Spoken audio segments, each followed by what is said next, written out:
It's showtime. Here we go. Hey, there we are. We're live. We are live. Hello. This is WUFO week 43. 43. 4 and 3 adds up to 7, so that's a good number. and we're here with our friend Time Scanner. I'm Garrett, and this is Jeremy. If you've not been here before, usually we have like a East Coast show and a West Coast show. We did a little something different tonight because Bex couldn't make it, but we're happy to have our friend Richard here. And do you want to introduce yourself, Time Scanner?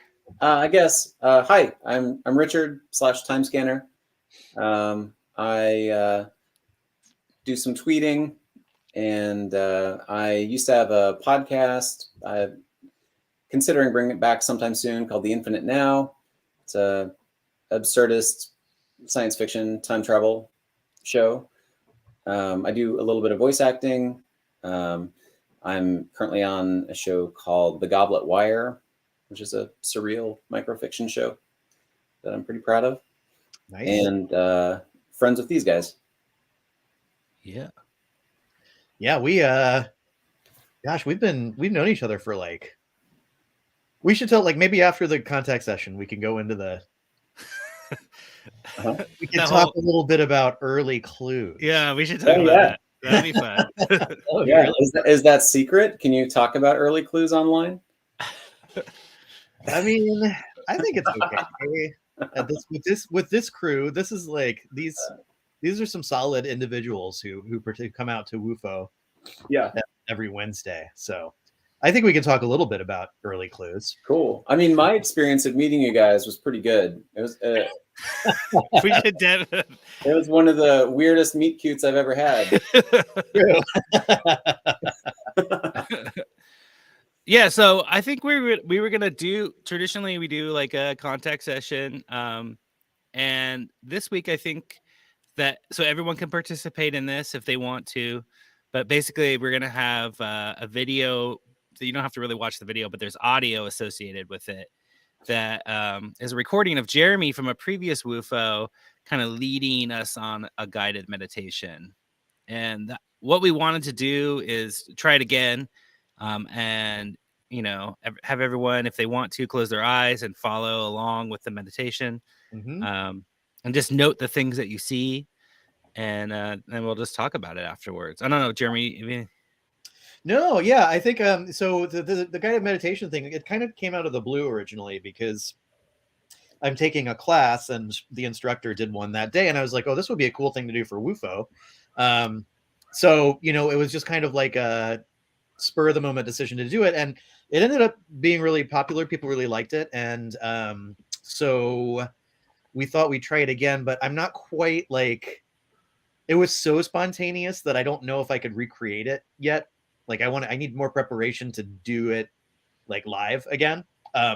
So it's really cool. We have the recording ripped now, and not only are we going to do that to play it tonight, but we're making it available to folks now. Oh yeah, we made a Bandcamp. We have a Bandcamp because we're like a DIY punk band now, and we're putting out our guided meditations. Yeah. Yeah, there's nothing more punk than guided meditation. Cassette tape only. Yeah. I kind of want to do a cassette tape label of paranormal stuff. Mm-hmm. I have some ideas around that. I can make some stuff for that. Do we have any news or updates before we go? Before we get started? We didn't really.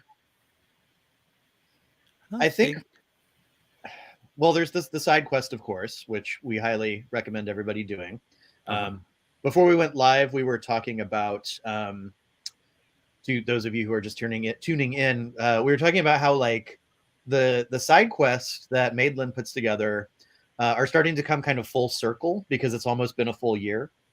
So definitely read it because they kind of go into that a little bit in the thread. And if you go to wufo.watch, we have a side quest page. You check it out, and it's kind of cool. Yeah, full circle.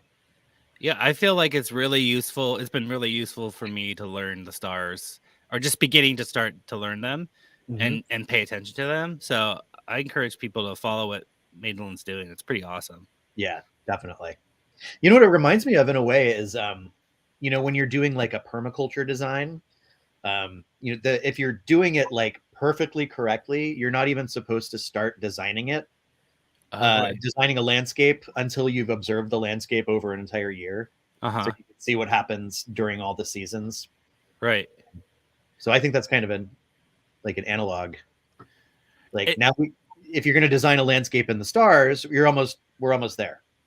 right, totally. Yeah, it's been weird for me because I remember like first learning a star and where it's located, and then later in the year, like seeing a big bright star and going like, "What's that?" And I'm like, "That's Vega." I'm like, "Wait a second, but that's supposed to be over there because it's like that's where I first saw it." Like I had this, but now I'm starting to feel the movement of them a little bit. So it's cool to go through that process.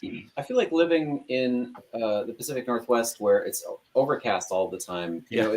I get out of the habit of looking at the sky, and I wonder how detrimental that is to us, right? Like I grew up in Yakima over the mountains where it's blue skies, and so living there, I was constantly aware of what the sky was doing, Mm-hmm.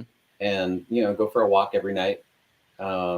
And here it just gets to the point where even if you know something's coming, I think to myself, well, yeah, there's supposed to be a meteor shower, but I'm not going to see it in Seattle. It's going to be overcast, so I'm not even going to go out. Right. Yeah. Right. Yeah, that's totally true. We do have some resources, like for if it's cloudy, on the WUFO.watch site. So it's like live streams of the sky cams and things like that. But there's nothing like just going outside and Right. looking up there, and even if you can't see the stars, it's still possible to have UFOs come and abduct things in front of you. Right. Or just hear weird animals around you. Exactly. Yeah. So let's do this little meditation. It's only 10 minutes long. And I guess if people don't want to do that, or looks like CJ already did it because I posted it on YouTube. Maybe you could do some other forms of divination. We could compare notes, tarot cards or whatnot. Yeah, that sounds good. So I'm gonna throw it up, and then we'll be back in like 10 minutes. Do we have any sort of like contact goal or anything like that? Sometimes we try to like reach out to Mars. Sometimes we try to, reach out to the moon. Well, this has a very specific meditate. It's like a guide, so I don't know. Yeah, I guess that's true. Yeah. But I guess we could go with some intent. I'm not sure. Does anybody? This is something. So right before we came here, I actually had this idea because my son was playing this game. It's like called, what's it, Akinator or something? Do you know? Oh yeah, Akinator. But it's like he also has one of these like Pokemon balls that you basically asked you like 20 questions to try to guess the Pokemon that you're thinking of. So it's just like in this app, you basically think of like a fictional character or a real thing, and then it asks you questions like yes or no. You respond yes to no, like does your character live in the ocean? Do they have two legs? All these things, and then it like tries to guess your thing. Mm-hmm. And I thought, could we do that like before you go into some kind of session? Could you use that app to figure out what you're going to be contacting? So like you says like does your entity or whatever that you're going to talk to have two legs? And you don't know, so you roll a dice and it says yes, so you push the yes button, and then eventually you get to the end and it says you're going to contact Spider-Man or whatever. So like the app will basically tell you who you're going to be communicating with. Anyways, I just had this idea of trying that in the future sometime. Build an entity. Build an entity. That's awesome. Yeah. That's a good idea. I like that. We should think about that. What it reminds me of maybe I should make one of these things specifically for like known entities of the like our world, you know, like specific to us. Yeah, Or, you know, like awesome. Like the Like the- orange lever and yeah, like Orange Lever and all these like different, you know, these yeah. kind of cast of characters. Do you know about the orange lever, Richard? The orange lever? The orange lever, No, tell me. as in the entity that leaves oranges. Oh, okay. I was imagining a big lever that you pull. Oh. That would be kind of cool too, actually. Yeah. Pull a lever, get a few oranges. I don't know. Yeah, no, it's so there's there's the Renton, the mysterious pile of oranges. Okay. Are you familiar with that? No. Oh, this is awesome. Oh. So there's this area in Renton that we've been to multiple times that for years, and not only that we're not the only ones who know this. It's like go to Renton Facebook groups and ask about it, and everybody's like, "Oh yeah, what's with that?" Somebody's been leaving like enormous piles of peeled oranges at the entrance to this trail next to this sort of industrial office park. Whoa. So it'll be like just like 100 oranges, like peeled oranges, sitting there. Nobody has any idea where they come from. Like we've looked into, you know, the possibility that it could be like somebody making jam or somebody, you know, making like a brewery or something like that. And like all of those have led to dead ends. It's like the manager at the Orange Julius at the mall is saving them all up. Right. Yeah, but it's just but the peels are gone, but the oranges are still there. Oh, okay. So we don't know, except for there was one orange with its peel on, and we determined it was the queen orange. Yeah, Jeremy has it in his freezer right Oh, now. I want to get it. I have it in my freezer. I went to get it. I could get it later. You know, I could bring it out later. The sad thing is my freezer is currently on the fritz, and nothing is actually completely freezing in there. So it's like soup. It's like an orange soup. It's like really, really, yeah. So I was actually thinking what I might do is put it in a jar, and do it like they do like formaldehyde, like totally like a fetus or like wow. That's what I'm gonna do with the queen orange. So yeah, your own cabinet of curiosities. That's perfect. Yeah.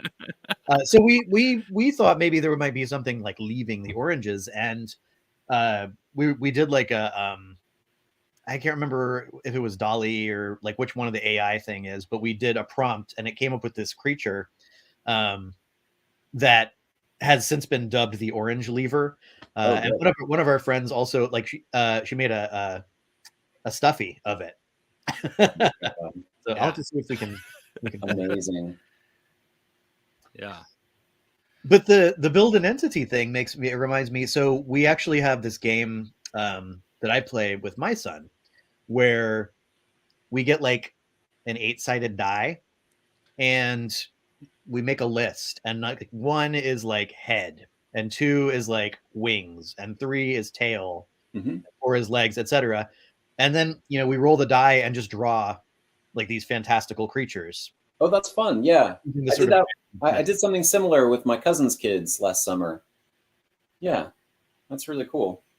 I love that. So maybe we could do something like that. Yeah. So, because if you think about like the creatures like this, the like Goetia, the goetic creatures, they're they're like that.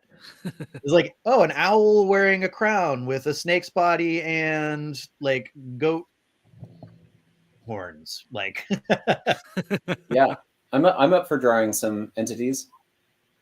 That might be kind of fun. Maybe we should do that later. Yeah, let's do it. Let's totally do that. That sounds great. We're gonna do it. Let's do it. And so we'll roll the die. I'll get a little list together. I think I might have one still. And then people can post what they draw. Like, that'd be fun. Yeah. So. Cool. Should we do this first, and then do you want to go while you go, or do you want to do that instead?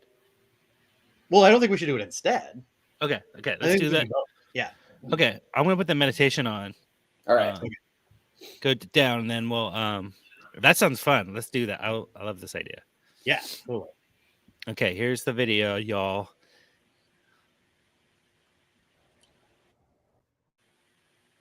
Oops. So begin by finding a comfortable space for yourself. You're feeling relaxed. You're breath goes in and out.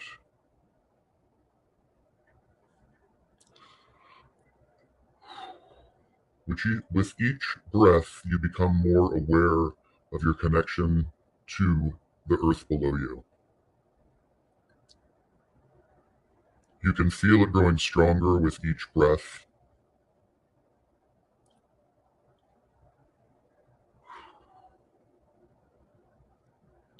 And you begin to perceive that you are in a space which is not similar to the one you were just in. You are standing on a beach. You can hear the sound of the waves crashing against the shore and of seabirds flying through the sky. You stand, you feel the sand beneath your bare feet. You smell the salt in the air. And then you hear a noise behind you.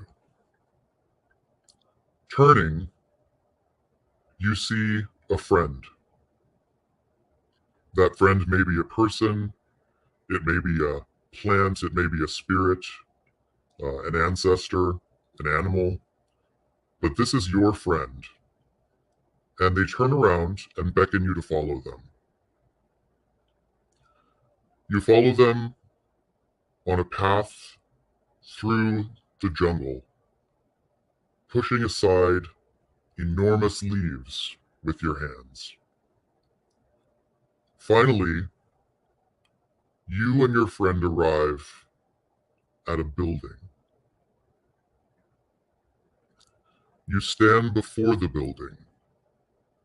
It could be your house. It could be a beautiful palace. It could be a vehicle. It could be a fairy house. It could be any kind of building that makes sense to you right now. That building has a door. That door is your door. Your friend beckons to the door, opens the door, and hands you a torch. You step inside the building. As your eyes adjust to the light, you look down. You see before you a carven stone table. Carved into that table are two bowls. Within one of the bowls is a kind of plant. The plant has meaning to you, but you can't quite identify what it is. You feel the flames from the torch on your cheek and see the shadows they cast on the walls, which are carved out of solid rock. Taking the torch your friend gave you, you light the herbs in the bowl on fire, and they emit a familiar scent. A scent that is important to you, that you love, or a scent from your past. As soon as the smoke begins to dissipate from the fire, you hear chimes, tinkling. Turning towards the source of the chimes, you come across the entrance to the hypogeum. This is a cave, or a tunnel, or a burrow, or a hollow log.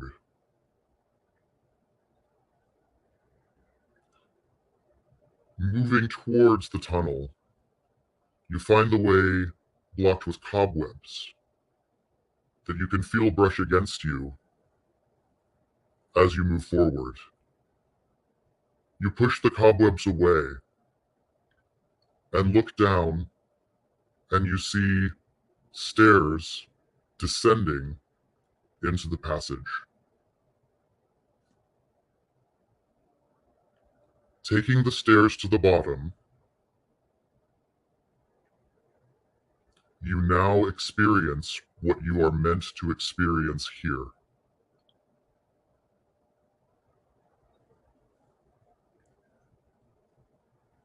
We'll take a moment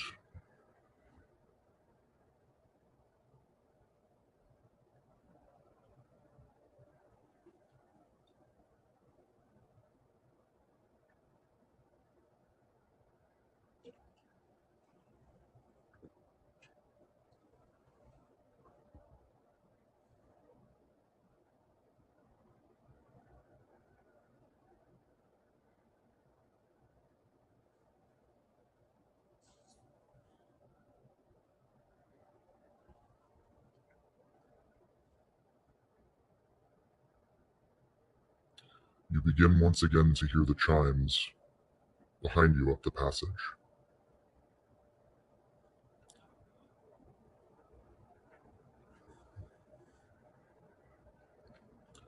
Your experience begins to fade. You begin to slowly step backwards towards the steps. Turning around, you consider the meaning of what your experience was to you, and remember what happened.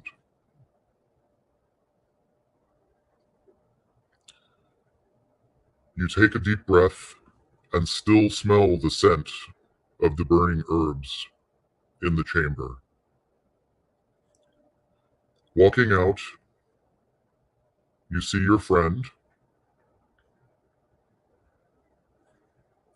Your friend leads you back through the jungle, down to the beach. You stand on the beach, feel the sand beneath your feet, feel your connection to the earth, which exists in this world as well as ours.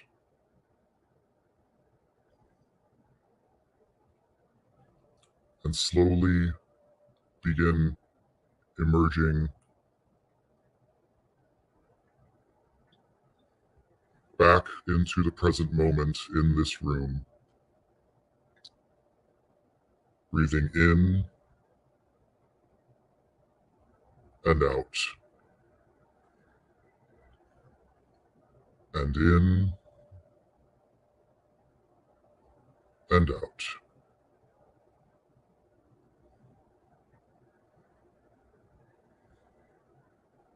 And now you can slowly open your eyes, come back into yourself, take a moment to take some deep breaths, try to recollect and sit with what you may or may not have experienced.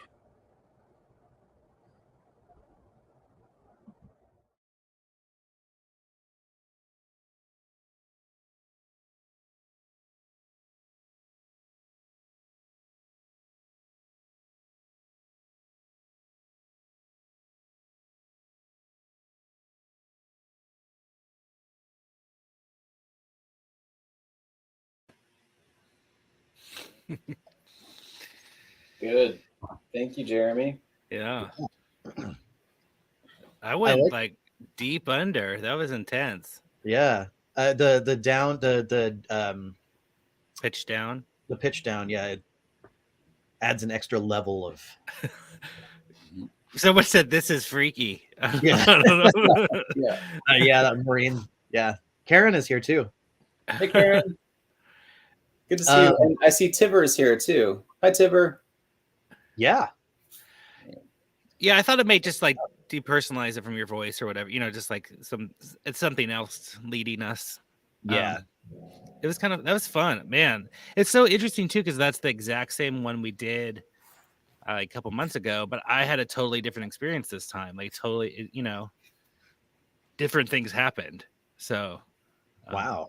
Did you do it? Did you both try it, or are you just listening? I did not. I just because I was getting some things together. So, Yeah.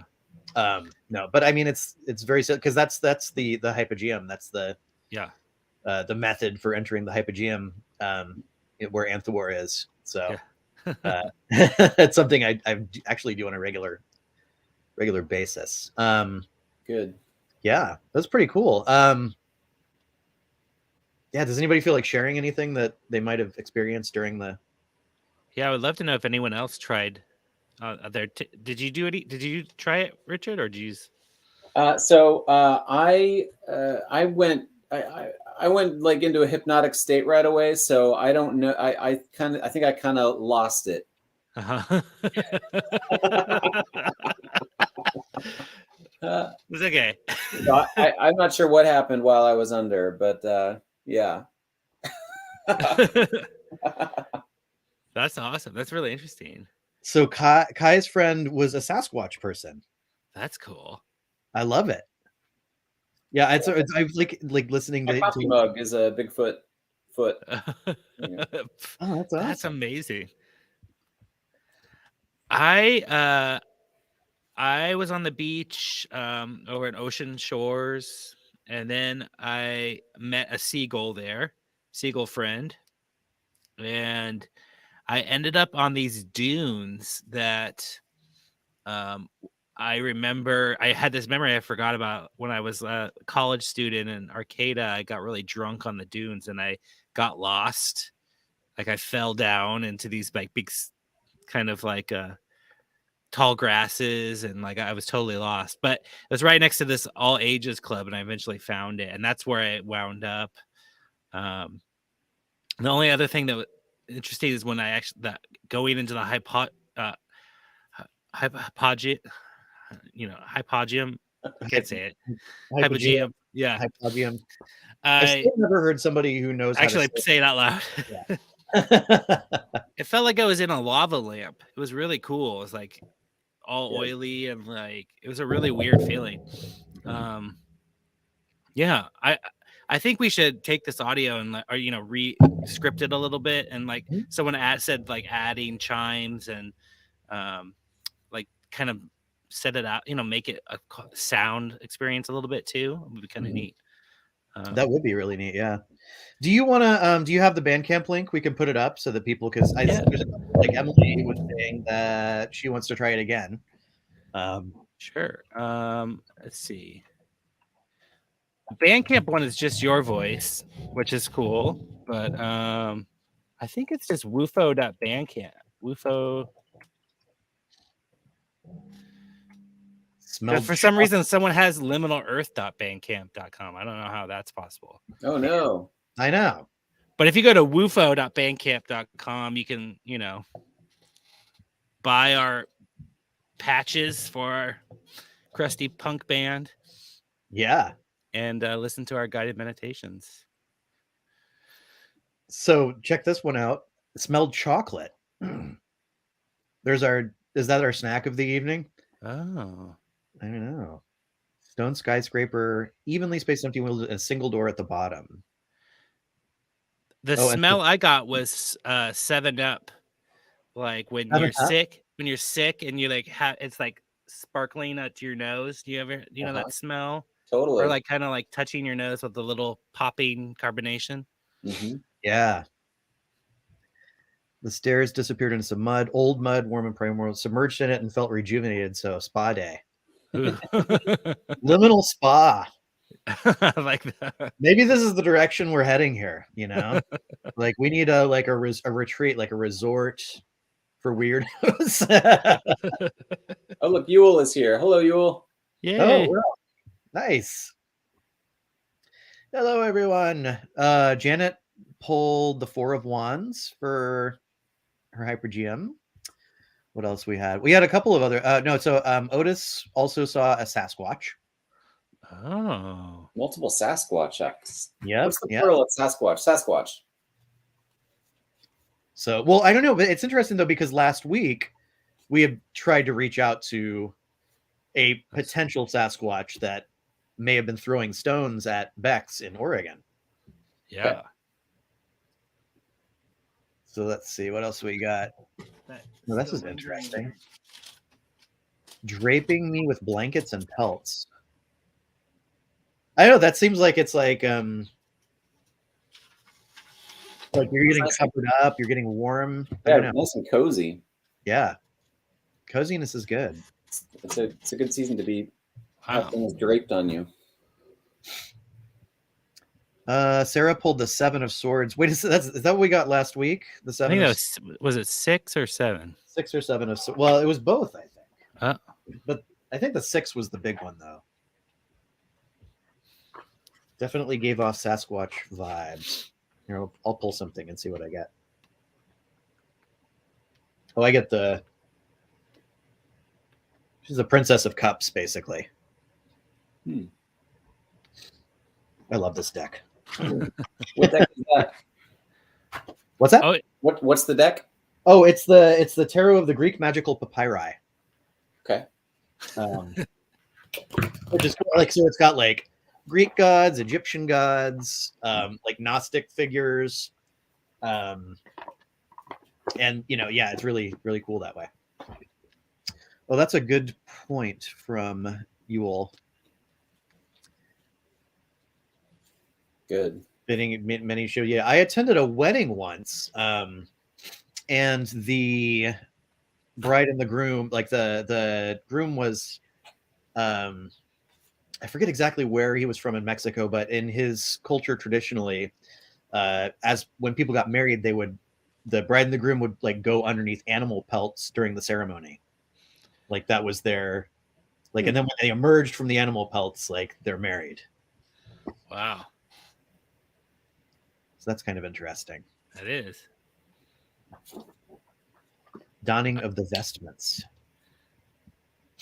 What did you pull a card? Yeah. Richard has the Twin Peaks deck here. Twin Peaks deck, and we've got the 3 of Pentacles.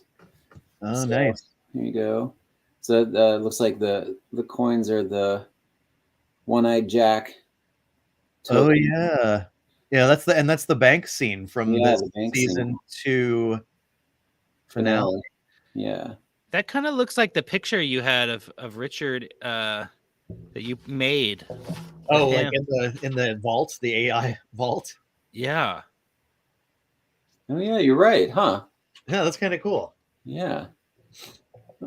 You made like what was like a ad for tonight, and you put him. What was behind him? Yeah, what was I in? I You know, couldn't tell.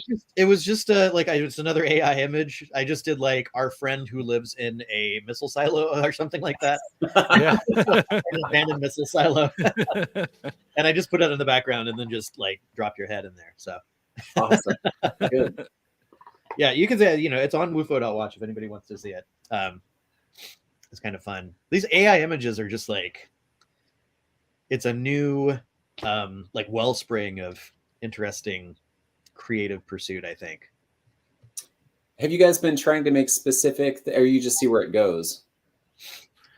I've been doing a lot of I've been doing so much of that, but trying to have it generate new paranormal tools and come up with things, and then I figure out how they actually function after it comes up with something. Yeah. I've been doing a lot of that, and those are some of my favorites. And also I do a lot of cyberpunk grandpas, and then and paranormal merit badges have been really cool. Oh, I love those. Those are great. Like the threaded one. The other one that was fun is, speaking of Twin Peaks, was Twin Peaks Muppet. But if it's the Muppets, oh yeah, those were also really good. those are so weird. Yeah, those are really. But we did a whole zine. Like our latest zine is all 100% AI. Oh, sweet. These are all folk tales. Yeah. Oh yeah, I need your new one. I've got a couple of your old ones. Yeah, I'll send this to you. How a giant tree in winter once had fun. And it's they're all story prompts that we gave it, and then it wrote the story, all the fables, and then also the art. This is Arvon in the dumpster. That's a classic liminal folktale. Yeah, love it. Cool. Oh yeah, those are on liminalmall.com if anyone wants to grab one. I hope if anybody is comfortable sharing their experience. I mean, I don't know. I feel weird, like encouraging people to tweet stuff right now. Yeah. So, use your own judgment as to whether or not that's something you want to do.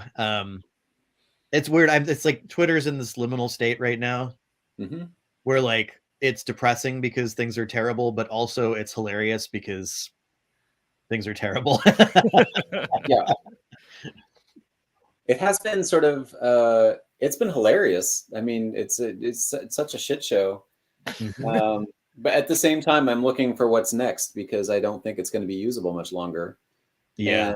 And I actually have. I mean, I'm on Mastodon now, and I'm kind of enjoying it.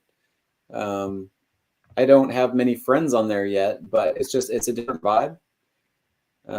So I'm kind of enjoying it. Like in some ways, I haven't seen the same sort of cynicism that's on Twitter on there, and that could be that like it's a optimistic platform, right? Like when you're on Twitter and it's a corporation and everything's cynical and you've got ads everywhere, and there's this feeling of like, I want to fuck with the system because you feel like that's your duty. But then when you're on a more optimistic, this is something that's trying to start something new and be a model for how the internet could possibly move forward in a better way. You're like, oh, I don't really feel the need to be like that. I can be more genuine and optimistic on here. Yeah, that's cool. I just got finally approved today for Mastodon.social. Yeah. Which seems to be like one of the big ones, which is why I opted for it. But yeah, I'm starting on there, and then if I find a different instance that fits me better later, I'll migrate over. Yeah.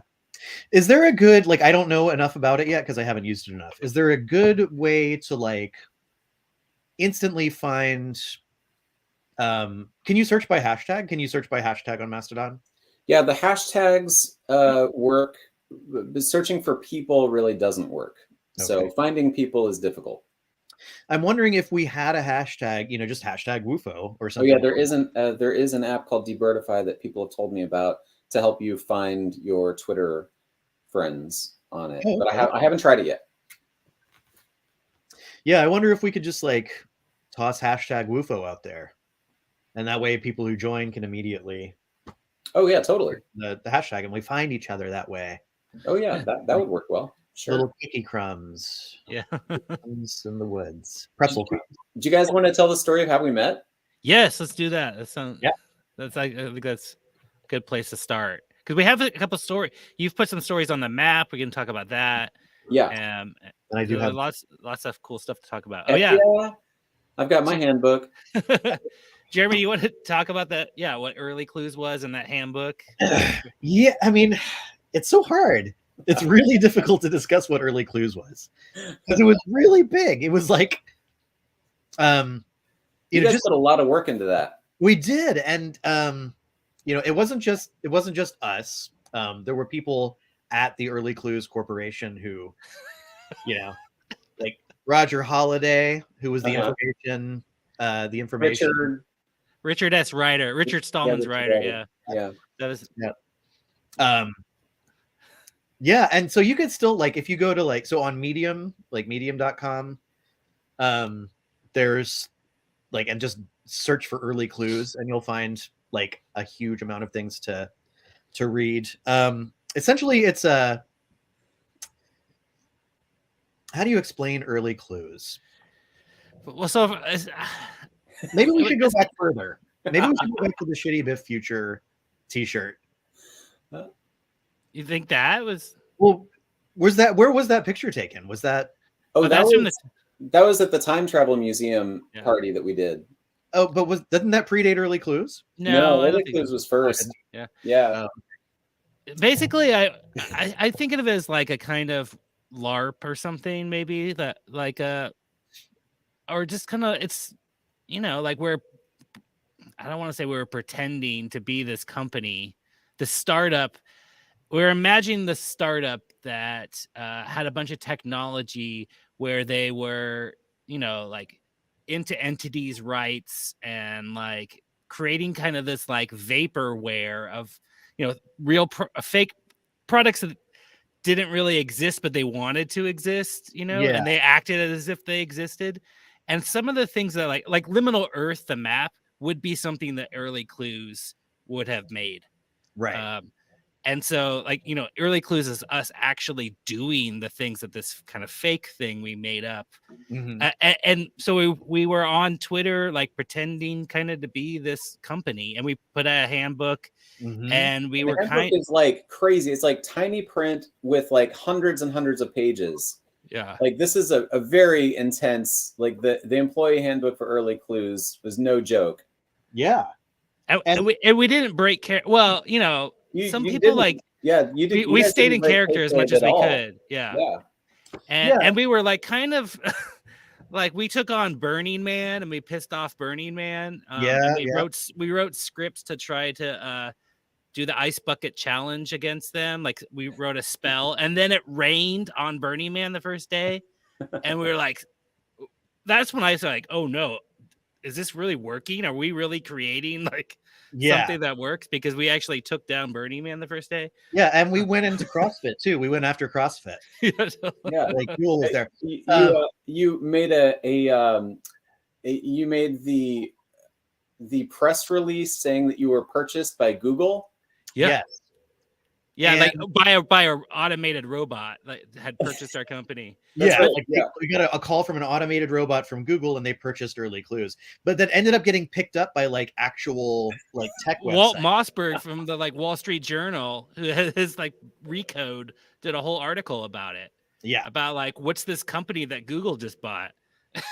Yeah, and that the Wikipedia page for Google, like for Yeah. Alphabet, included early clues in there. So good. Yeah, and then it we went to what Medium. we went on Medium's like GitHub, and we went to they had their legal documents were all on GitHub, and we issued a pull request trying to buy medium.com, and we got into like a whole like war with their legal department. And then somehow our friend was able to drive a telepresence robot that lived at Medium headquarters around headquarters there as early clues, like as a robot, and Mhm. like talk to people there. Yeah. And I think people at Medium thought it was just someone at the company, but it was Yeah, no, I work at Medium now, and there are people still talking about it. It's legendary. It's like legendary at Medium. They even have a Slack emoji that's the early clues logo in Slack at Medium. Love it. It's fantastic. So, but this thing started like it, you know, it was a blog originally. Remember, like we had an old blog. And we still have like is earlyclues.com like the old GeoCities kind of. Oh, there may be like NeoCities. Yeah. Early clues NeoCities or something. I don't know. And that spun off to like there was Thai Ornament, the unincorporated eco villages. OpenQNL was a programming language that didn't like the interface, the like the UI for OpenQNL was like reality. Right. So basically, like in order to code something, you would like chant the code. And I remember like there was like on Twitter, there was like we had this currency, this like cryptocurrency, but it was Shadecoin. Yeah, it was transferable to the afterlife. So that was what made it different. Like you could use it once you die. And there was like some like new startup bank or something. And we had like code, like kind of fake code written all over GitHub. And we were like, hey, some weird bank, do you want to start using our Shadecoin API and like integrate it into your bank? And they're like, oh, we'll show this to our developers. And then, like, you know, they put that on Twitter. And like immediately we like issued a press release that like this bank is going to be using Shadecoin. And like, they're like, whoa. No, we didn't say. Yep. Yeah. So we also had like our own version of like corporate like occultism called Synchondry, which was based on the idea that like you're trying to increase the probability of synchronicity, kind of. And a lot of the stuff is based in like actual like people try it and it works. Like it's, you know, you can see that we have these fake O'Reilly books. You can see the Yeah. here it's, you know, reverse image right now, but there's the open QNL I one. love, yeah, putting all of that stuff in like the mundane language of corporate babble. It was just hilarious. Excellent stuff. So how you come and get involved though? So Yeah, so I was on Twitter, and we had made friends, but I didn't know them as people. They never broke character. So I was interacting with Early Clues LLC, and that was a good time. And then one day at my place of employment at my day job, I get an interoffice mail envelope, and I pull it out, and it's a piece of paper that said, "You dropped this," with a receipt taped to it, and the receipt is from Early Clues LLC. And at that point, like, I was pretty anonymous with my Twitter. Like, I didn't share my real name. And so I was kind of freaked out that these weirdos on the internet had figured out who I was and where I worked, and I was getting mail from them at my place of employment. And it was like a real receipt, like, you know, and was it in Shade Coin? Was it? Yeah, it was in Shade Coin, and my interpretation, I'm not sure what you guys intended, but my interpretation based on what was on the receipt and the tweets you guys were making was that this was like a receipt for rebooting reality. Yes.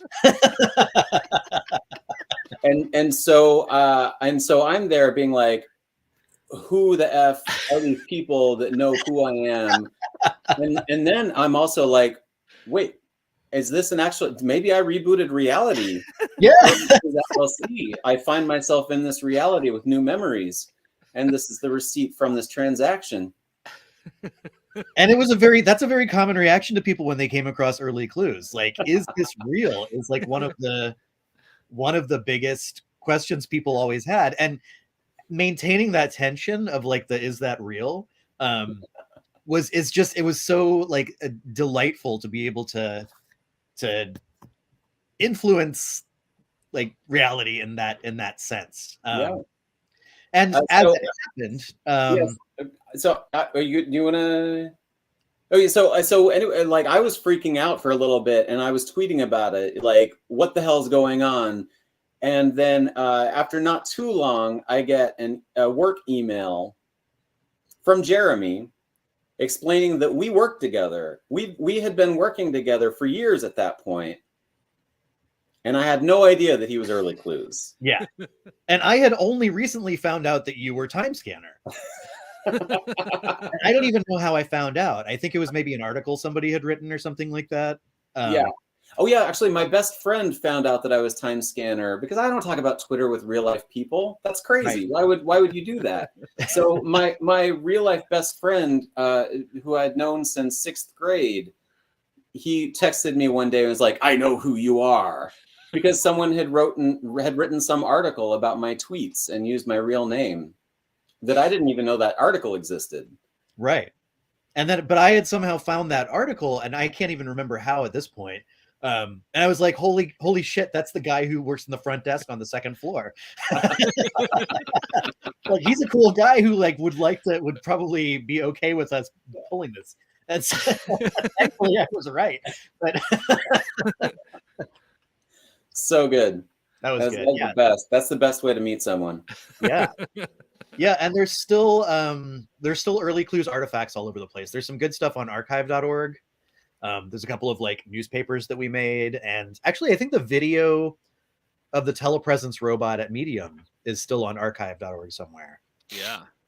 You can watch the video of the robot going around Twitter. Yeah. Our Medium, sorry. Yeah. And it was cool because our friend was in character the whole time, and the robot said you didn't see his face. It was just the Early Clues logo. And it was talking about, it was getting a tour of like the lunchroom or something. And the robot was saying like, animal burgers. Like,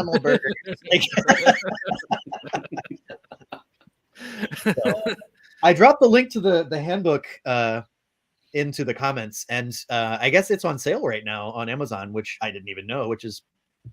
That's because it's Amazon and they do shit. Highly recommended. But It's like only $7 or something right now. So Yeah. it was so fun. Like that time, like even though like it was like us kind of LARPing or like goofing off, like so much stuff came out of it, like Mhm. like real stuff, and like new perspectives on things. That was like such a fun time. I just feel like Yeah. I don't know, just playing that character, for that long, and just like pushing ideas. It was great. It was really great. Yeah. It was a fun time on the internet. Yeah. I also was in character a lot of the time back then. Yeah. As the time scanner. And I think at some point when the world started, like lies were everywhere, it started to be less fun to put untruths on the internet, right? Like at some point it was like, well, now they're like, people are warring over what is reality constantly on the internet. I don't really want to be a part of that. And that's when I started to break character more. Yeah. Interesting. Yeah. That totally tracks. But some of the stuff that we did in early clues, like that's where, because there's the Quatria and Anthuor, that stuff. And to me personally, like that, I don't see that as like fake. That's like that's some sort of like real thing that came out of it. Yeah. Discovering something real. Yeah, like we tapped into something through early clues and it started manifesting this way. And I don't know if it was like the process that we were doing at the time, like the creative process, or like if there's an objective civilization with all these entities that exist there. But the Oracle of the Hypogeum, which we use a lot now, and the guided meditation we just used, like without early clues, those would not have existed. So yeah, like in a way, that's why it's hard when at first we're like, it's fake is the wrong word. I don't know how to describe it because it was real in a way. So I don't know. It's weird. It's such a weird. What is this thing? Well, Yule, who's there, Yule has a lot to say about reality and fiction, and there is no fiction. Mm-hmm. I can't speak for Yule and repeat his theories, but you should tell that story about the thing you wrote. Oh yeah, I don't know that I've ever had a direct conversation with Yule about it even, but he's here now. So I write fiction sometimes, and I have lots of projects that I never finished and abandoned. So I had this project that I was working on years ago. That was the main character was sort of a mystical bartender, mixologist. Yeah, we did talk about it a little bit. Yeah, so and he had a beard and he wore a long black jacket, and he would he would travel around and read people psychically and make a cocktail, invent a cocktail specifically for that person based on his psychic reading of that person, and that would help send someone on a trajectory in their life. And so Yule and I were friends online for a long time, and then I think Yule had some things going on in his life, and Yule just kind of disappeared for a while, like a couple of years, and I didn't hear from him. And then a friend that I had in a different sphere that I knew from podcasting, she like hunted me down at a podcast convention that was happening in Seattle. And the first thing that she said to me when she saw me, I saw her the year before, was, I think I met a friend of yours in Los Angeles. He was traveling around with a suitcase full of booze and reading tarot, and was like mixing drinks and reading people's cards. And that ended up being Yule. And I didn't even know Yule was living in Los Angeles.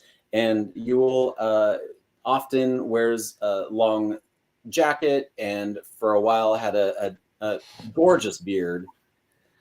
And I was like, I can't believe that my friend became this fictional character that I was writing. Right. Yeah. That's so weird. That I wonder what does you if do you have a if you have any thoughts about this? Like, how does it? What's your impression of this? I wonder like where if they Yule would be up to still got the beard. Oh, good. I'm glad. Gorgeous beard. If I could grow a beard like that, I'd have it too. Do you think we should send a StreamYard link to Yule right now? Would you be up? No, Would no you- pressure, Yule, but if you want to Yeah. join us. Yeah. Otherwise, we'll do it some other time soon. The thing I was thinking is, instead of like fake, I've been using the word imaginal, Mm-hmm. Yeah. where it's like it's not imaginary, which has connotations of I don't think imaginary is like a bad thing necessarily, but it has connotations. But it's also not like real. Okay, cool. Yeah, well, we would love to have you all on. Next week we have another special guest, but maybe like the week after that or something. That would be awesome. That'd be great. Yule is also one of my favorite thinkers on tarot in the universe, and it would be fantastic to have you on to talk about that as well. Yeah, Yule's brilliant and hilarious, and I did at the beginning of COVID, we were like doing hangouts online as like a fun thing to do, and I had a couple online parties where my friends would get together and show slideshows, and so both Jeremy and Yule were on there, and Yule gave a totally bizarre presentation on, I'm trying to remember, it was swordfish anatomy and the I forget which card, something of coins. Yeah, that's right. That's right. Yeah, And wonderful. it was mind blowing. Yeah. Yeah. Cool. Well, let's definitely we'll get you all on here sometime. And you will also, are you still doing the Twitter Spaces? Hammerhead Shark. That's right. Yes. Yeah. The what was it? Coast to Coast DM. Yeah. That we were doing for I was never like it. I'm just old. I'm like an old person, and so like doing It's more. too late. Like, I only so Yule does this thing, Coast to Coast DM on Twitter sometimes. It's in the Twitter Spaces, which is like the audio hangout thing on Twitter. And as far as I know, Yule is the only person using that for creative and interesting purposes. yes. And it's basically taking the form of the old late night radio Art Bell sort of format, but for Twitter. And it's really fun. But yeah, I also am asleep before it starts frequently. So I make it when I'm up late. Yeah. Oh, okay. So here we go. Friday, 11/11 at 9 p.m. PST. Cool. So definitely tune in. We'll tweet it out and we'll get some word out about it, I think, because yeah, we should do more. Like there should be more of a mingling of these two streams of the weird world, I think. And of course, the Liminal Earth Discord is always good for discussions like that. It's a good time. Yeah. So yeah, I linked to the Early Clues Handbook. If anybody else ever wants to know anything about it, just feel free to ask us. It was a very fun project. I don't know. It's lots of fun. Jeremy, I wanted to ask you about, this isn't one of the things we planned about talking about, but the concept of plant intelligences. Yeah. I would love to, because you seem like you would be an expert on these sort of things. So I want to give this scenario that happened to me. So I was on a very small dose of psychedelic mushrooms once.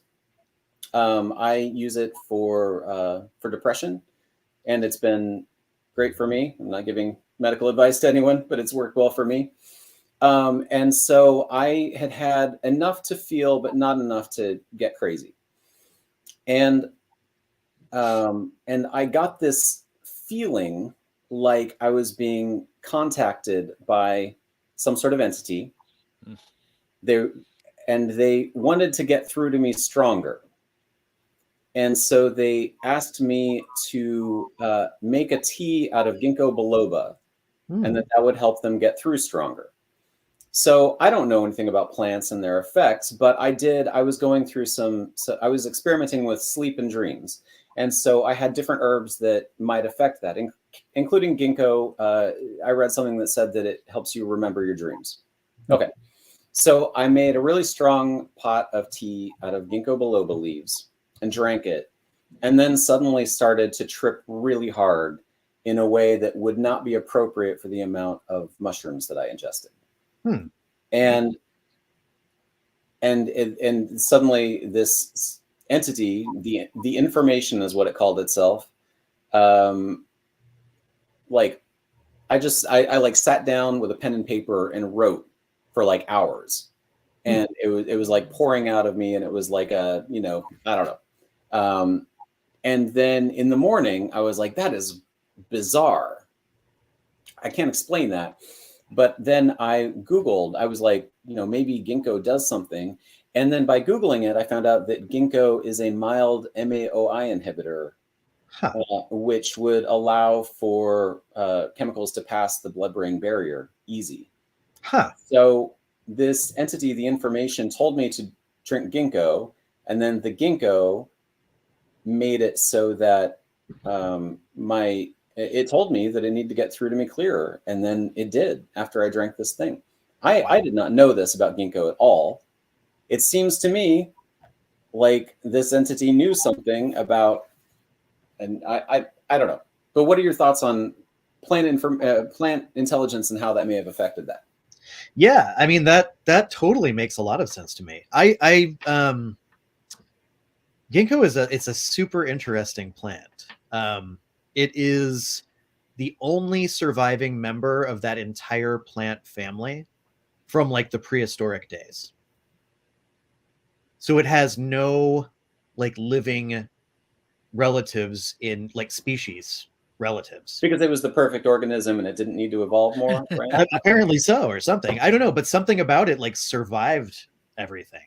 Like it's pretty much in the same form. In fact, if you go to the petrified forest in Eastern Washington, have you been there?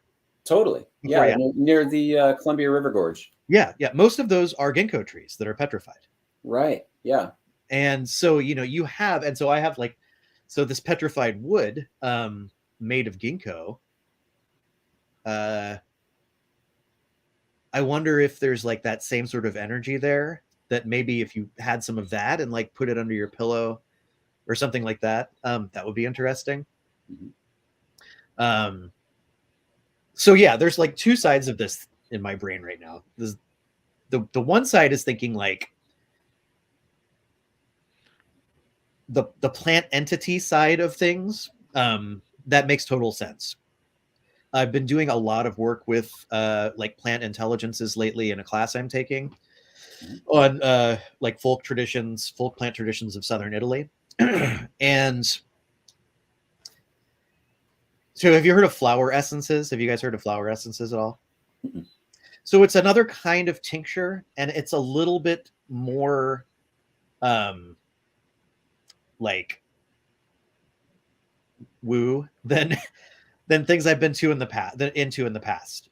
But as part of this class, we've been doing the flower essence thing, which basically you take the flowers of a plant and like you put them in like spring water and then like leave them out in the moon, and then you dilute them a few times. And so there's this sort of this process, and people will take it and have energetic effects, and some of it has like worked for me. Like there's something to it that's and it's compared to homeopathy a lot. And I'm not going to make any blanket statements on homeopathy, but I've never really liked it. Because it never really sort of made sense to me. But I've tried homeopathic products, and they've just always never really worked. But this, for some reason, I'm sure there's some sort of like confirmation bias going on my part as well, because I'm really into the subject at the moment. But there is something there to like a plant communicating with you on the level of an intelligence, that I've actually experienced in this class using these like flower essence things. I'm not like so sold on them yet that I want to like buy them and make them and promote them. But in the sense that, you know, it's almost like I almost feel like in one sense, like the plants are so part of our like the life force that just having them in your sphere can influence what you experience, even if it's like a picture or something like that. Mhm. So yeah, I guess those are my thoughts. I know it's kind of rambly, but did that Good. make any sense? Yeah, I that's hope. great. I just wanted to hear whatever you had to say. Yeah, Perfect. Thank yeah, you. that's really what I think. That's really, I really like that it was called the information. I think that's a cool, Yeah, that Yeah. it identified itself as that. I think that's cool. Yeah, I have those pages. I didn't throw them away. I don't know what to do with that. It's like the ramblings of a madman for a night, but it was pretty entertaining. You want to make a zine? Good. I'll Yeah. throw it in a zine if you want. Yeah, It'd be cool. perhaps. yeah. You know what you should do is you should put it in a shoebox and donate it anonymously to a university library. Speaking of a university, do you want to talk about your ghost experience? Yeah. So I've had a couple strange experiences in my life, but you know, I am skeptical enough that I analyze them, and so some of them I've sort of, you know, I can explain away.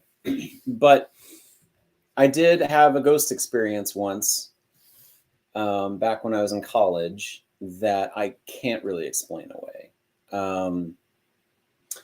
I was going to the Colorado College. I was a studio art major, and I was taking I was taking a set design class. And I was up really late one night in Cossett Hall. It's this like old, I forget how old but it's like an old creepy building, basically. Really dramatic. Like you walked in the front doors, and then it had this really wide staircase that went down to the basement. And there was like a dome with a great mural up above it. And so to get to my classroom, you'd walk down the stairs and down the hallway. On your right is the dance studio where the dance students practiced. And then you'd go through some doors, and then the classroom that I was working on was to the right there. So I was up really late one night, working last minute on this assignment, making a model of a set I was designing. And as a side note, they also had the cadaver lab in the same building down the hall. And you would smell cinnamon when you walked by, and you knew that was dead bodies, that the formaldehyde they used smelled like cinnamon. That doesn't have anything to do with this story. It's just some added flavor. So I was working on this set, and it was like really late. It was, you know, it was like 2:30 in the morning, and I was getting really like exhausted, and I was like, okay, I got to go pick something up for my art studio, and then I can head home and get some sleep. So I start walking out of the building, and as I'm walking past the dance studio, I feel this presence behind me. And I get this really intense feeling like she's behind you. If you turn around, you'll see her. And in my head, I mean, I didn't believe in ghosts at all at this time. Like I was trying my best to be, you know, a rational atheist at that point in my life. And I'm like extra freaked out by this feeling that like in my gut is a ghost, but I don't believe in ghosts, and I'm choosing not to believe in ghosts. And I like, basically I'm like, I don't want to turn around and see her. I'm running. and I ran up the stairs and out the door, and I ran for like, however long it took me before I was out of breath, a couple of blocks, and it's like panicked, heart racing, and then I stopped and slowed down because I was out of breath, and I was like, okay, I got away from it. I think I'm okay now. And then I was like, I don't know what's going on. I need to get more sleep. That's crazy. Okay. So I'm going to go across the street to my art studio and pick up a few things, and then I'll head home. So my art studio was on the 4th floor of this building with a balcony that looked out to Pikes Peak. This is in Colorado Springs. Great view. It's wonderful. And you could go through the building, but usually the shortcut there would be there's a spiral staircase on the outside of the building up. And there's like a locked door halfway up, and then I'd go up. So I start walking up the spiral staircase, and just through the door halfway up, I freak out again, and I get this intense feeling like she caught up to you. And it's like dark out, and I'm scared, and I'm like, okay, if I run up to my studio, I can turn on the light. So I just ran to my studio, turned on the light, laid on the floor until I calmed down and fell asleep on the floor and woke up in the morning. So in the morning, I was like, I don't know what that was. Like, my gut says it's a ghost, but I don't believe in ghosts. And I was like, kind of threw me for a loop. I'm like thinking, like, do I live in a universe with ghosts? Like, what does that even mean? What are ghosts? What is this? Like, I don't want to believe that it's some soul trapped between dimensions. What is my model for what this thing was? Or maybe I just had some sort of weird psychotic break because I wasn't sleeping enough. I don't know. So this is running through my head. And the only person that I told about this was my girlfriend at the time. And then like a week later, we're at a party. And this party has a bunch of the drama majors in the school there. And one of the reasons I stopped acting was drama majors can be a bit much. They're always trying to like one up each other and tell stories. And so they started telling ghost stories. And they're all telling ghost stories. And I didn't really want to share my experience, but my girlfriend was there, and she's like, oh, Richard had this thing happen just the other night in Cossett Hall. And they're like, oh, you saw Dorothea? And I was like, what? And they're like, oh yeah, Dorothea. She's the ghost in Cossett Hall. They're like, what did you see? And I started telling my story, and they're like, yeah. So Dorothea, she exists in the dance studio of Cossett Hall. And what happens is students are walking out of the building past the dance studio. They feel a presence behind them, and they turn around, and they see a spiral staircase where one no longer exists. And there's a woman descending the spiral staircase, and she's missing her face. And she likes students. She doesn't scare away students, but she hates janitors and always scares them away. And so, I'm like telling them what I'm experiencing, like, oh, and I tell them about the spiral staircase, and they're like, oh yeah, that's she exists on the spiral staircase. You went and you got on another spiral staircase, and she caught up to you. I didn't know any of this. I did not hear any of these stories, and I'm so happy that this happened in this order, because if I would have heard the stories and then I had the experience, I would have just assumed that it was my subconscious that created it. But having the experience first before the stories, I think there's something to it. I did have the questions about, like, why did she scare me off if she likes students? And then I was going to this school that costs lots of money, and I was there on scholarships, and I was like, it's a fucking classist ghost. It knows that I'm from a working class family and I don't belong there. Anyway, that's my ghost experience. And Dorothea, like, enough people have experienced Dorothea that there's accounts of her, online. I found them at least years ago. I haven't checked again in a while. Yeah. That's amazing. It's on the Liminal Earth map. Mhm. I think. I think you got. Pretty sure I put it in there. Yeah. On there. Mhm. I think I did a really short version. Yeah. Yeah. Have you gone back since you had the? I mean, did anything else ever I happen? haven't. I did. I definitely have thought about it. I mean, I've thought about. Go make You a know, TikTok. Go make some YouTube videos about it. Yeah, I definitely like it would be fun to do like an audio documentary Mhm. and talk to other people that have experienced Dorothea and get their side of the story. I also, yeah, I also would like to get a hold of my ex-girlfriend I had at the time to hear her version of the story that I told at the time to see if maybe my story has changed over the, it's 20 years ago. It's possible that my story changed. Memory is weird. Yeah. Yeah. Yeah, it is. But I also have to wonder, and this is just because it's something that I can't remember the context it came up in. I think it was in the Discord in maybe the Liminal Tech channel. We were talking about if it had happened in the other order and you had heard the stories first and then had the experience, why does that make lessen the value of the experience instead of it just being like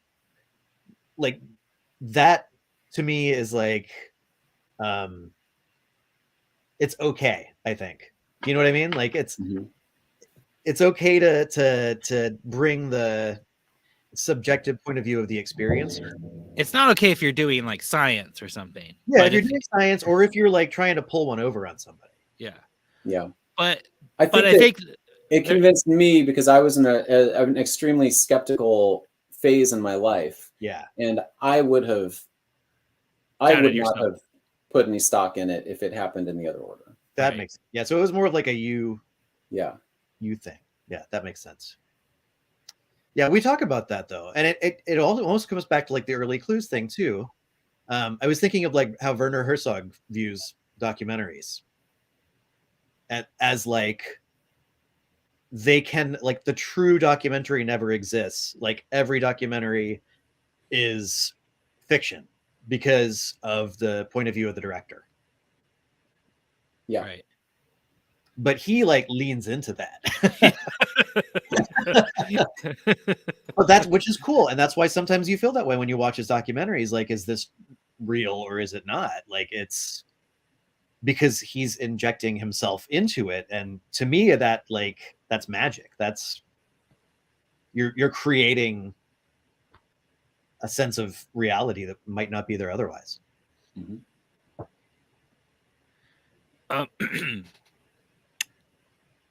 There's two other little encounters you put on the map that I wanted to touch on real quick. Oh yeah, sure. The cookie conspiracy. Do you want to talk about that? Cookie conspiracy. I lived in a neighborhood of Seattle called Ballard for 10 years. And 12 years, actually. 12 years in Ballard. And Ballard, like in the course of those years, like got more and more popular and crowded, and it became like suddenly became like a cool hangout neighborhood when it used to be like old Norwegian fishermen.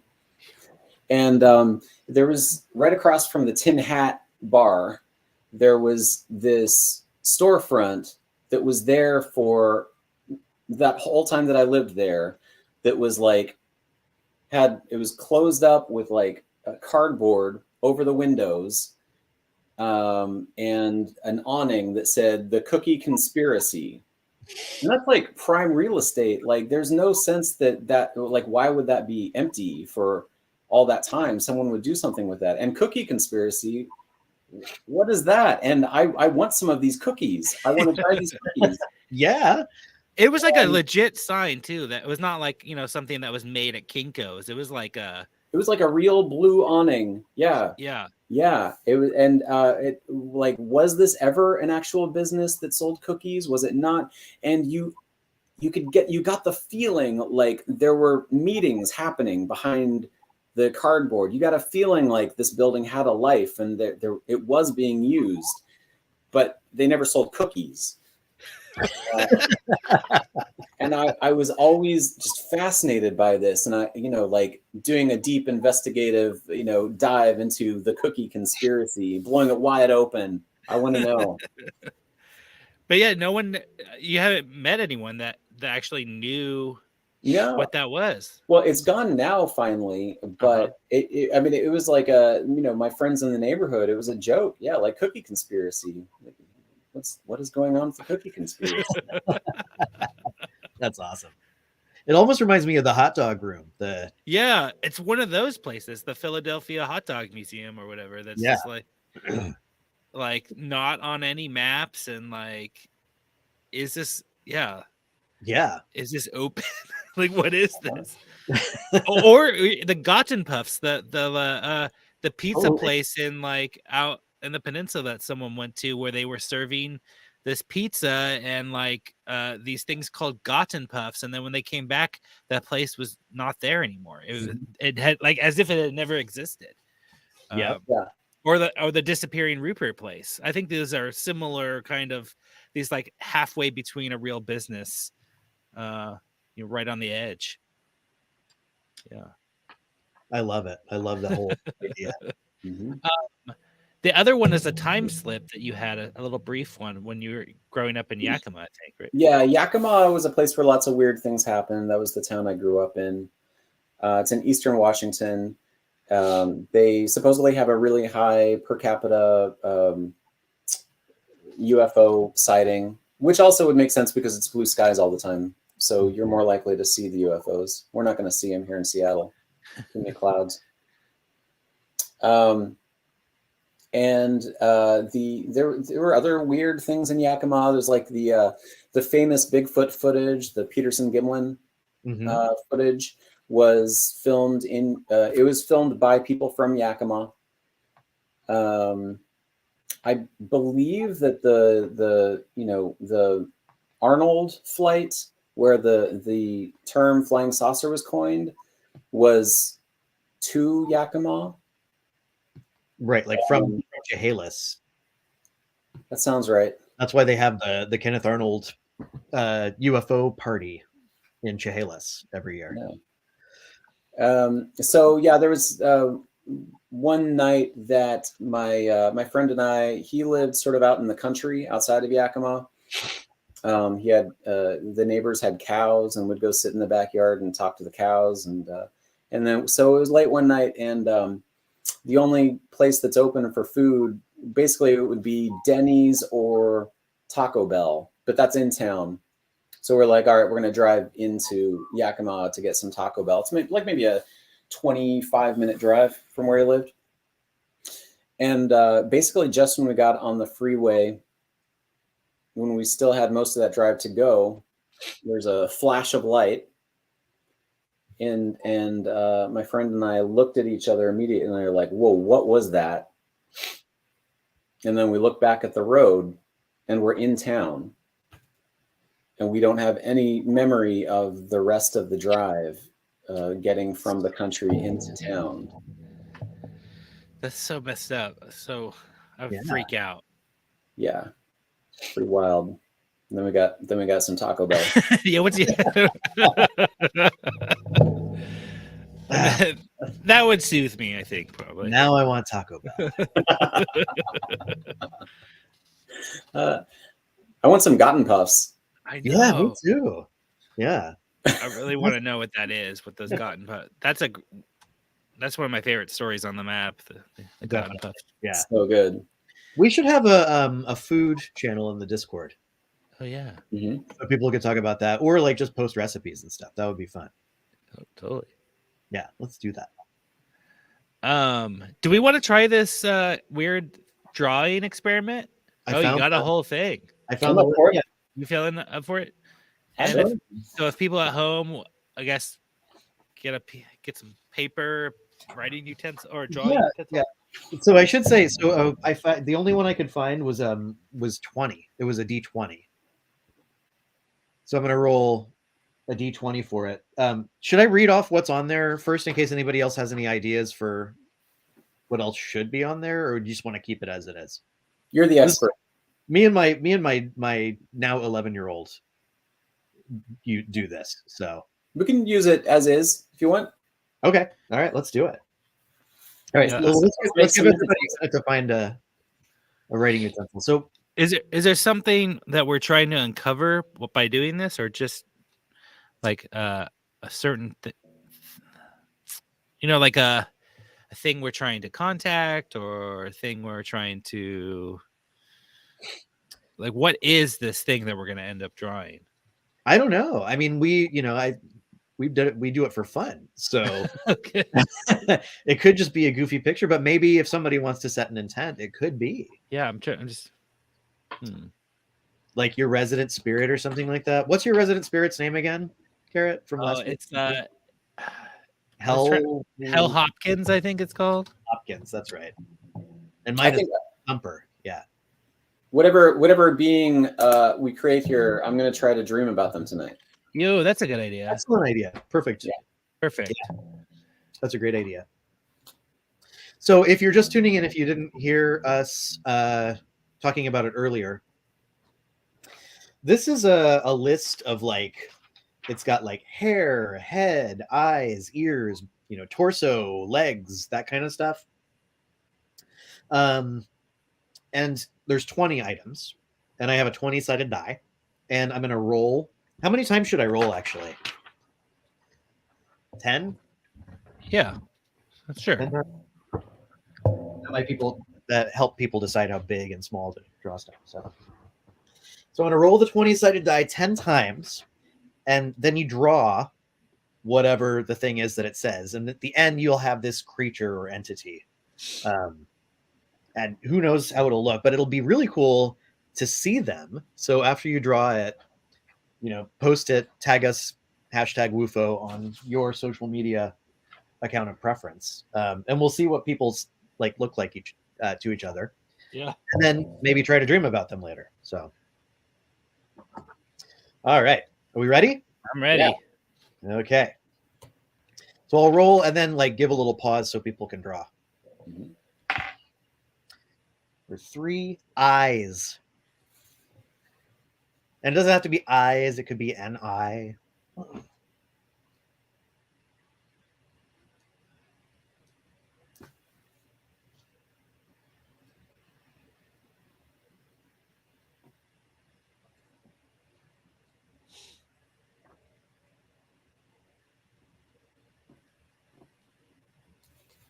night, Otis.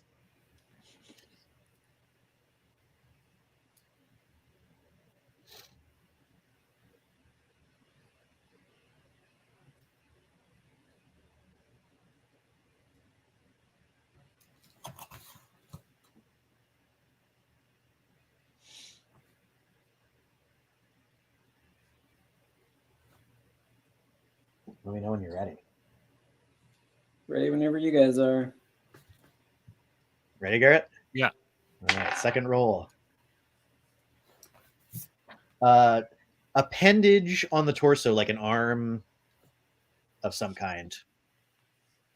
Just one? Just one. Okay.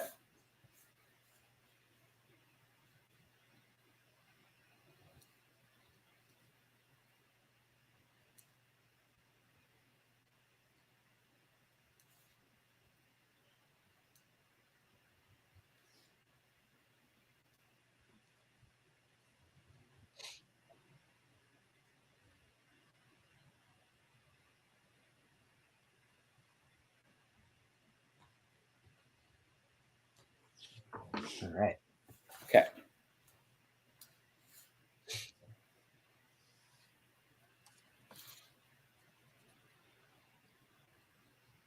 Whenever Garrett's ready, we'll. Very good. Okay. Eye or eyes again. More eyes. More How eyes. many? Doesn't matter. Okay. Many as you want. Yeah. I'm going to see this thing in my dreams, so I'm going to go light on the eyes.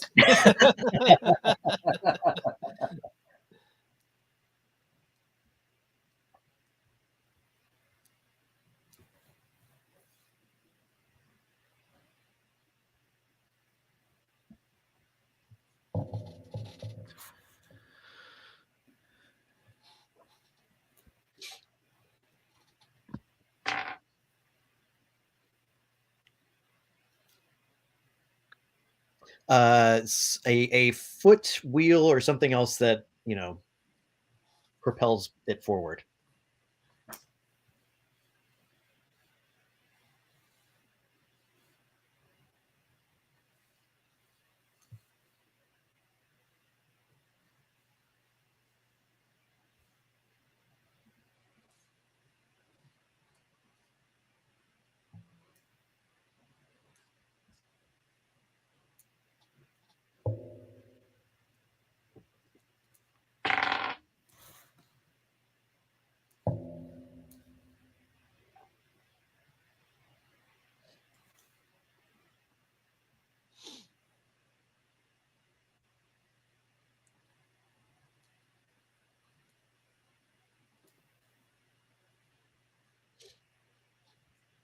All right.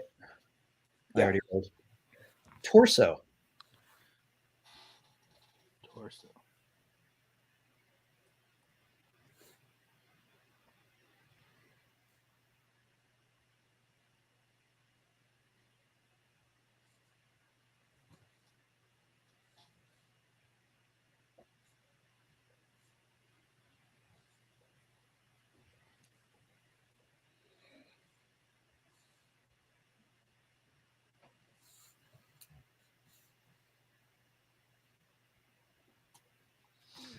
Okay.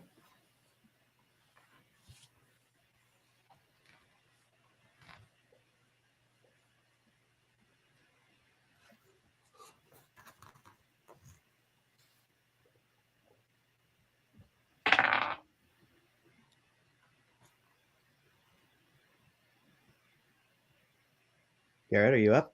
Yeah, I'm good. A hat. Oh, good. Yeah.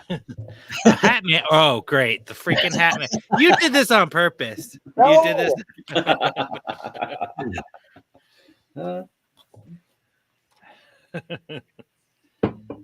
Uh,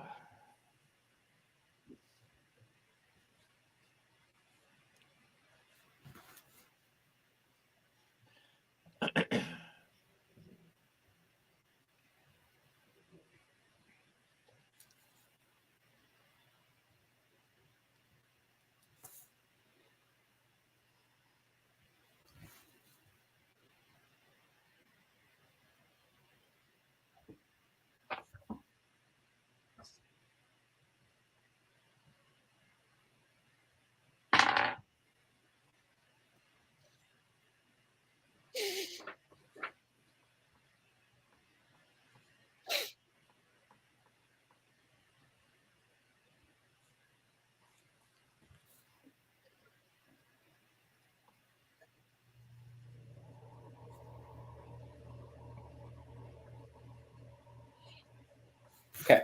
Okay. Next is a head. It Okay. could be, if you've already got one there, it could be a second head. Okay. Cool. We're not trying to be strict with this exercise.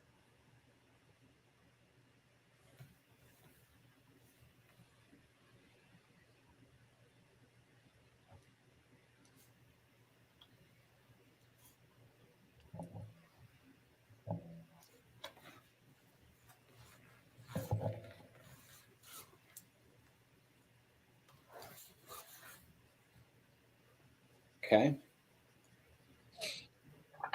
Oh, how many is that? Hang on. 1, 2, 3, 4, 6. That was 6. So 4 more. Eyes. Good. Needed more of those. It's going to start looking like one of those biblically accurate angels. That's what it wants us to draw.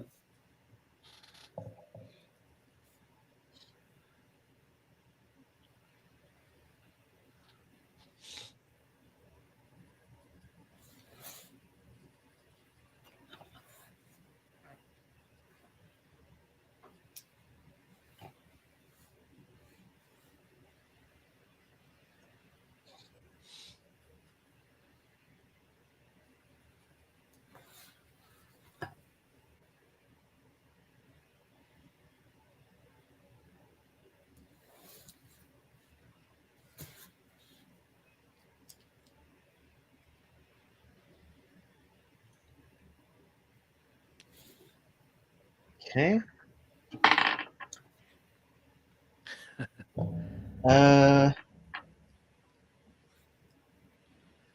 That's another foot, wheel, etc. Okay.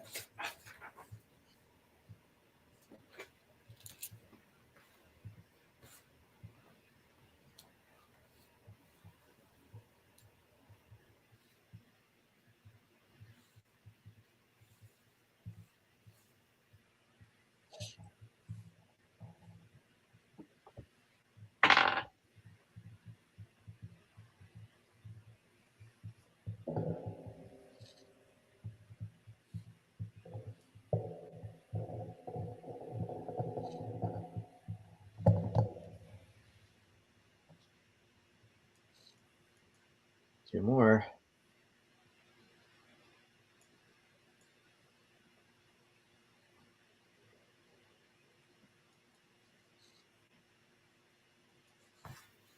Okay. Next is a mouth or speaking apparatus.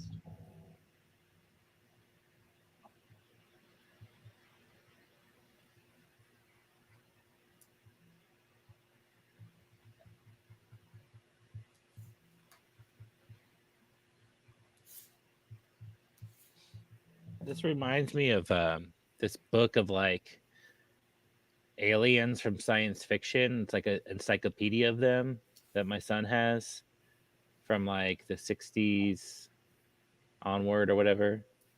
And it's just like all these drawings of things that look like what I'm drawing,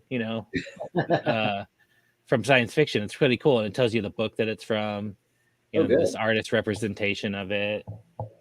It's pretty cool. From books and movies and stuff, or just It's like mostly books, I think. Oh, that's cool. Because like they're from novels and stuff that don't necessarily have. Is it like Barlow's Guide to Extraterrestrials? I don't think it's Is that that. one? I don't think Is it's it that. similar to that? All right, this next one's gonna be the last one. Mhm. Yeah, it is actually that. That is. I think that is it. Yeah. Oh, it is. Oh, cool. Yeah. Is that? That looks. I've seen it like a long time ago. Like I just remember hearing, or I just remember reading it a long time ago. Yeah, Barlow's Guide to Extraterrestrials. Yeah, it's fun. The last one is clothing. Just whatever you want to do for clothing. Clothing. Also, I think like if you want to like at this point, that was the last one, and as part of our game, we always say you can finish it off. Yeah. Like if you have things that aren't connected that you want to connect, or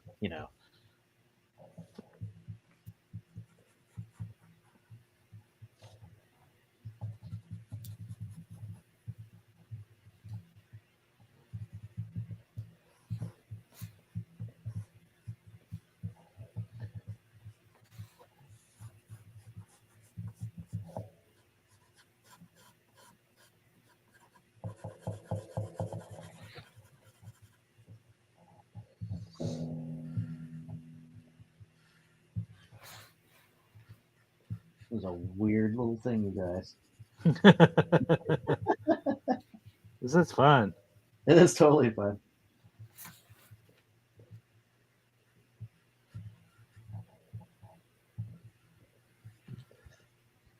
All right.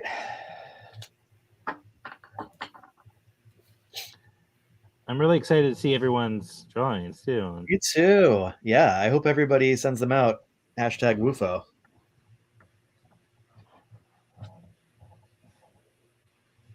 I kind of want to do, like, now that I've done this, I kind of want to do, like, spend more time doing, like, a more formal drawing, because this is very, like, sketchy, Yeah. Mm-hmm. All right, let's see him. See him. What do you All got? right. Who's going first? I rolled the die, so I'm not going first. You're not? All right, I'll go first. Ooh. Yeah, look at that. Wow. Love it. He's got like a little straw boater's hat up there. Yeah. I guess I shouldn't say he, they. I think it's probably a they. And they What's have it- this in their hand, that thing, like instead of a mouth, it has this like box. Okay. That Like the Good. voice comes out of the box. if it's singing a song, what song is it singing? Oh gosh. I think it's just like humming, but like madly humming. Like I don't know. Or it could be like Hello Dolly or something. Yeah, good. Hello Dolly. I don't know. Oh, and the thing on its chest, that's kind of like it's like jewelry. Okay. It's not a robot thing. Like it's not No, like that Darth Vader like a game. button box. So, and those are hooves. It has hooves for feet. So Good. Yeah. Nice. there you go. I'll go. Yes. Yeah. Ooh, yeah. Whoa, yeah, now Love we're it. talking. Love it. That is cool. It's got like a Chiquita banana hat and a very fancy belt buckle. And you can see through its torso and see its heart. Oh, that's cool. I kind of was thinking like what's it called? Those like a stingray, you know how they're like weird face under on the bottom side, you know? Yeah. Oh yeah, yeah, yeah. Didn't we kinda- see one of those? Like the sea monk or whatever? Yeah, that weird thing that's in Port Gamble. Mm-hmm. It's on the wall there. What is that called? There's like a weird. It's kind of like a stingray or something. Yeah, it's like a stingray, and like it looked like its skeleton looks like a monk or something. Yeah, Like, yeah, I totally can see that. I That's love cool. it. That's it's weird great. that you have something similar. You know, like this thing on its chest. I mean, this is Yeah, a belt, that's true. but The like what? buckle. Like this kind of central thing or whatever. Yeah. It's good. This is my work. Whoa! He's that's got socks on. Yeah, his clothing is socks and undies, white tidy whities and socks. I like and, he's wearing Jeremy's hat, it. and he's sort of like an evil Mayor McCheese or something. Yeah. Yeah. So Wow. looking forward to that dream. That's gonna be a good one. Yeah. These remind me of the little goblins in the labyrinth. You know, like they come in, like they're all like different sizes and everything. Yeah. It's great. I love it. Well, I can't wait to see what everyone else does too. Oh yeah. Yeah, Absolutely. totally. Cool. That was fun. Yeah. Maybe I'll type this up. We could turn this into something more like, for the grimoire or whatever. We're talking about doing a grimoire with all of Nice. our like the games that we play here and rituals that we do, and Perfect. That sounds great. I wonder about this, like that kind of like we talked last time, the name in common or whatever. Uh-huh. But kind of like it's almost like a vision or like an imaginal in common. Like this is how you want to be represented or something. Yeah. Do you agree? Like this is how I can conceive of you visually in my head if I need to. Of this, like your spirit of your house or whatever you're trying to communicate with. Yeah. I think that's kind of cool. Like roll. Who said that? What, CJ? What did they say? Like roll for monster or something? I can't build an entity. Yeah. Yeah. It's cool. That was a funny autocorrect from Shanna. Mayor McCain cheese. What was the deal with Grimace? What What's his is- deal? He was the big purple guy in all the old McDonald's stuff. What is he? What is he exactly? I don't know. And a grimace I think of as something that's like Grimace is short for Grimoires. maybe so. Ooh. He's Grimace an is, entity that you can summon with French fries and ketchup. that sounds good to me. What was Grimace meant to be? Let's see. Are you looking it up? Yeah, I'm curious now. So Wait. It says that he was meant to be an enormous taste bud.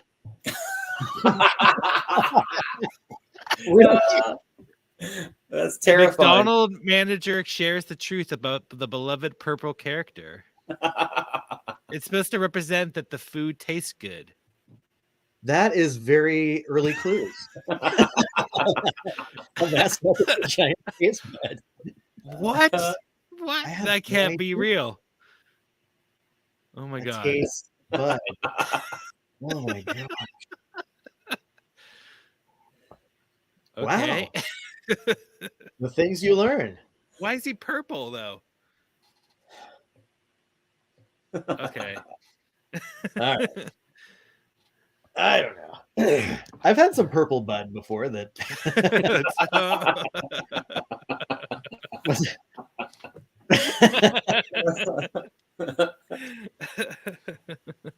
All right. Anyhow, cool. Do we have anything else we wanted to talk about, or? Can't remember remember. Was there anything else? I think we went through like all the things I wanted to bring up. Yeah, same here. Is Are there you anything working on else? projects, Richard, that you want to share? Places people can find you? Yeah, I'm on Twitter, Timescanner, Mastodon. I guess I just started at Timescanner at Mastodon Social. If I'm on a thing, it's usually as Timescanner. But my old podcast, The Infinite Now, if you haven't listened to it, it's pretty fun. I put a lot of work into that. It'd be nice to make new episodes someday, but I'm not making any promises. And I am the voice of the dictator on The Goblet Wire, which is a cool, short, surrealist podcast. It's pretty fun. Awesome. I put links to all that on the WUFO page. Cool. So if anybody goes to the WUFO.watch page for this episode, you can click on find Richard's links there. Awesome. This is a talking hamburger tree that sang a song. Wow. Oh, that sounds vaguely familiar. It does. It's weird. I thought the same thing. I was like, oh, that's ludicrous. But then I was, There need to be more restaurants with animatronics. Yeah. yes, yeah. Like, and not just aimed at kids. Like, if I could get a really good bar with singing animatronics, I would go there. Have you ever heard of Captured by Robots? Oh yeah, there's the band. Yeah, The band, yeah. yeah. I Where do they're remember them. If people don't know, it's like this band where this guy built all these animatronic robots, and then the theme of the band is that the robots like enslaved them and enslaved him and made them join their metal band, and so he's like in chains, and like they sing songs making fun of him for being a dumb human, and the audience they like insult the audience, and he's just like kind of like a ventriloquist in a way. He has these controls to like talk as all of them, and they play music all together. It's pretty wild. Yeah. This is true too. This like my son is always talking about animatronics as like something the scary thing. Like, yeah, because the Five Nights at Freddy's. Yeah. FNAF. FNAF. There's we're going to. So my son's birthday was yesterday, and this weekend we're having the party at the Family Fun Center, which is it's one of these like it's not really a theme park, but it's like a arcade plus. They have mini golf and all that stuff. That's the one that's got Rocky and Bullwinkle, right? It has Rocky and Bullwinkle animatronics, yeah. Yeah. And I had never before I moved here, I had never heard of that before. I love Rocky and Bullwinkle. Oh, brilliant cartoon. Yeah. Yeah. And now all the kids go there and they're like, who the hell are these characters? Yeah. Is Nicholas scared of them, or is he kind of feel Oh weird no, about he's them? not really that scared of stuff these days. Oh. We watched Beetlejuice with him and he loved it. So Oh. yeah, it's all good. But no, he's not like he does also he's never played the Five Nights at Freddy's stuff. So Yeah. Yeah. It's just funny to me when Yuki says that word as if it's like this terrible thing, And I just think of like cheese or something. Mm-hmm.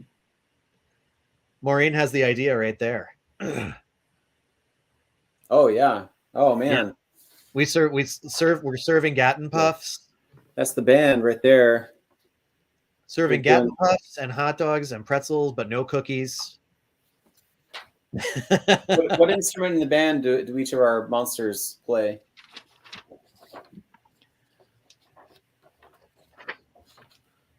Huh. I'm gonna go with like tambourine. Yeah. Tambourine for sure. I don't know. He doesn't have arms or legs really, so vocalist. Yeah, vocalist. Good. Yeah, my guy plays the drums, but since he only has one arm, he just does like a bass drum and snare. Yeah, he's got those big feet to the Yeah, boom, Yeah. boom. You can, yeah. Can feel him. It looks like he's playing a bass drum right there. Mm-hmm. Totally. I have a special guest. Hey, Hello. Birthday boy. It was his birthday Good to see you. yesterday. Happy birthday. Yeah, Marianne birthday. He's getting ready to turn in, and we gotta go feed his lizard. Okay. All right. All right. Yeah. So yeah, this yeah. was super fun. Yeah. Thanks for hanging out, guys. Yeah. Thanks for coming. And everyone should go outside, look for UFOs, and post your things. Post your creators. Yeah. Hey, what's your favorite cryptid? I had a book and I had the paper. Where'd I put the paper? I don't know where the papers are, but I put them on Twitter. Do you remember any of them? No, I mean I remember the U28C monster. The U28C monster, the U28C monster. Oh, nice. That's how big it is. As big as that, right? Isn't that the story? So like the German boat was trying to shoot another boat, and they hit the boat, but they also hit something in front of the boat. And then this like whale-like creature just blasted 15 feet out of the water, and so they went over there to kind of check it out and make sure everybody's okay, and it was nowhere to be seen.